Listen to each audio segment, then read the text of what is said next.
we are joined now by Matt Walsh, star of Am I Racist and also What is a Woman?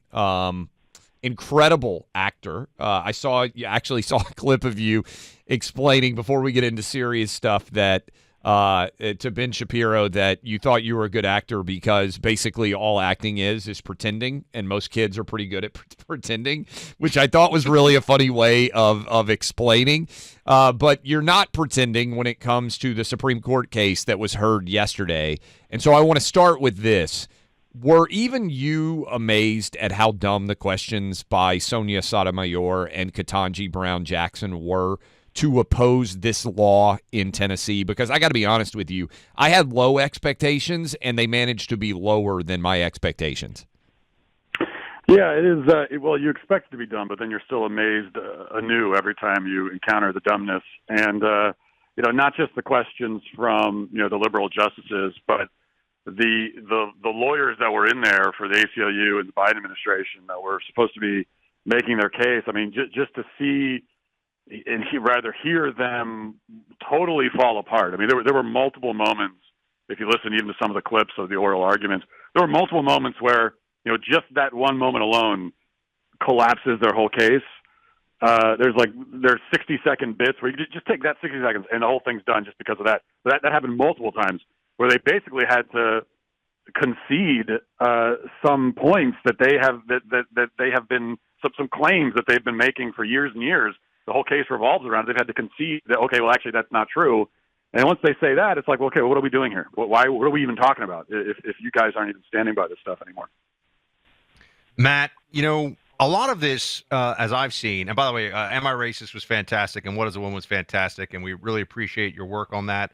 But also, I know your work on a very direct policy front to raise the issue of trans surgery for minors and the way you've been on the front lines of this. And it's really admirable stuff. I think in our business, a lot of it is entertaining and informing, but sometimes you get to actually move the needle in a real way, and you've managed to do that. So I just wanted to give you a moment of that because it's appreciated by everybody who agrees with you in this fight and who wants to see children be protected. With that said, I think a part of this for a lot of people is they say things like the other side says things that they don't believe. I see, I've experienced this. Democrats will say to me off air, yeah, I mean, I'm not really with the trans women and men sports thing, but I don't want to get attacked. But yesterday outside of the Supreme Court, there were a whole bunch of lunatics. You could hear them shouting. I have a feeling that they actually believe this, right? I mean, can you just take us into the mindset of who are these people that think that the new civil rights struggle truly is chemical castration of minors? Yeah, I think the kinds of people that show up in the cold, and it was sort of team sanity and team insanity outside the courtroom yesterday. And Do No Harm, great organization, held a rally that I spoke at, and the pro-trans side set up a rally right next to ours, and they were of course blowing their bullhorns and shouting into megaphones to try to drown us out. Which I find, and they're very good at that, by the way. Leftist activists are very good at showing up on the street and being loud and obnoxious. They're much better at it than we are, actually. But it was a really interesting dynamic for me because outside the courtroom, there were more of them. They were being louder and more obnoxious. But then inside the courtroom, their whole case was just falling apart. It was going down in flames because what that tells us is that if you put them in a forum where both sides get to have a say, both sides get to make their case, both sides are asked questions, both sides are interrogated. If you're in a forum like that where it's just let's sit down and talk about this, okay? So you can't bring your stupid bullhorn and megaphone into the Supreme Court, okay? You can't put on Cardi B music to drown out Justice Thomas when he makes a point you don't like. When they're in that forum, they can't compete. It totally falls apart, which is why they prefer to stay in places where they could just scream and go crazy and try to drown you out. Because I think, to your point, to your question, I do think that almost all these people on this side of the issue, at some level, they know that they don't have a case and that what they're saying is fundamentally incoherent. They know that it's indefensible, and so they don't want to be in a spot where they have to defend it, which is why we have to keep forcing them to. Okay, so if we get the Supreme Court ruling that I think you would be optimistic we're going to get that allows the state of Tennessee to pass a law like this, let's presume that ends up being the case. still means there are many states where this would be permitted. And so I'm sure you've started to do the political analysis. Let's say you're in the state of Tennessee where both you and I live.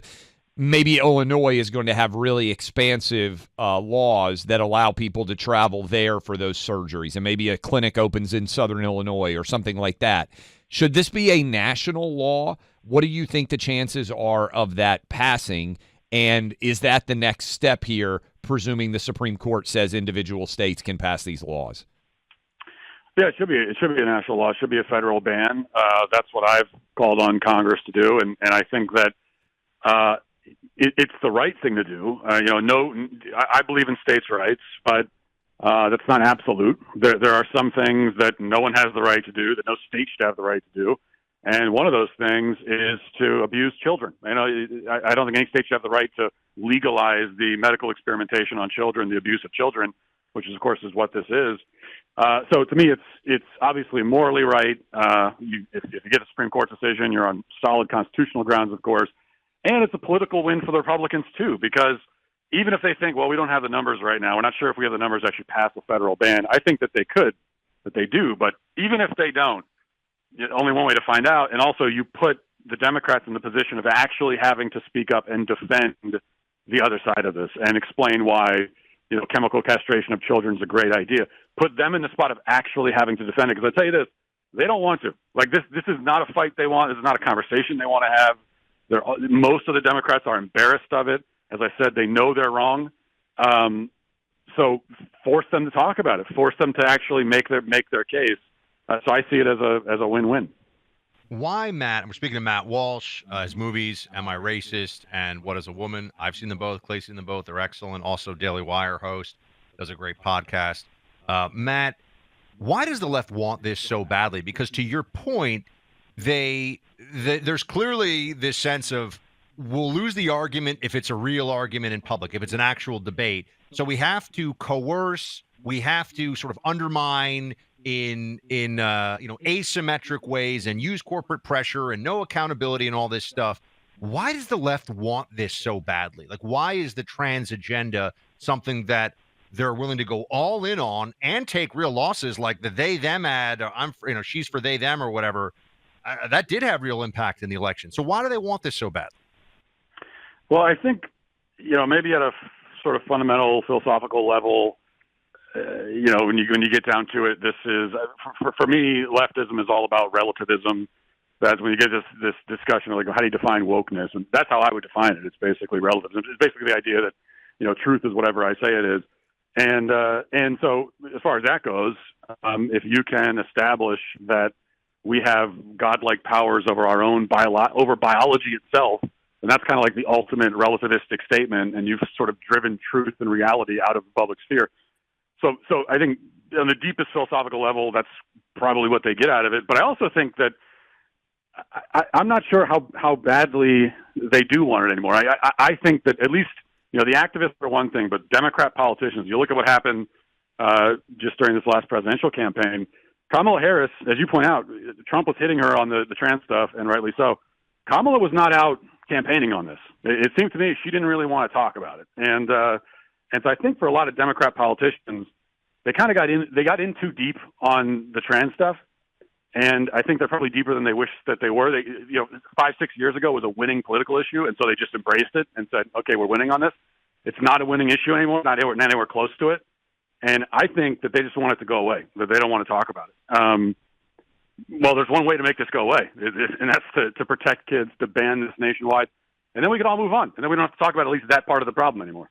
It's amazing how they claim it's not a problem when, I'm sure you saw this, Matt, the LPGA had to come out with a new policy to stop men from being able to identify as women and try to win women's golf championships. And this is unique in golf, at least, because anyone who plays golf knows there are women's tees. That is the ability in theory of men, and I say in theory because I certainly challenge this on a regular basis, to hit the ball further than women is not in question. Men are bigger, stronger, faster, and so in golf in particular, they can drive the ball farther. That's why you have different tee boxes.